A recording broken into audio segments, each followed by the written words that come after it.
when administrations, the Biden administration is giving all this money to EVs and cars and wasting a lot of money on green stuff, which isn't going to work, and all that. Do you think people in rural cities, do you think people in inner cities thought they were getting anything?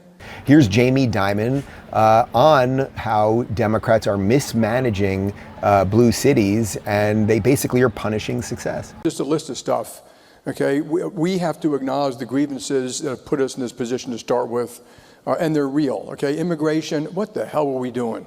The bottom 20% of our population, their wages didn't go up for 20 years. They're dying 7 years younger.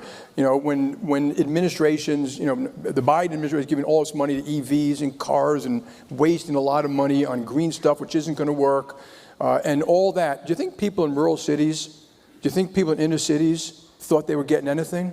Do you think that those people think that the American government is fair and competent and that this was in their best interest? Their schools don't work. They're not getting the skills they need, and you heard that just now. So we got to acknowledge these. And I also call it blue tape, because Republicans, you generally don't like red tape. You understand the devastation of it, but most Democrats, they love it. They want more of it, and they want to make it so confusing you can't even meet the rules, so you get punished and fined afterwards. What I say earlier about common sense that now fits into the wide tent MAGA thing, people have just had it with this nonsense. People have had it with telling you that 1 + 1 does not equal 2, that boys are girls, that an open border makes sense, that defending terrorism is somehow good. Like, people have had it with all of that.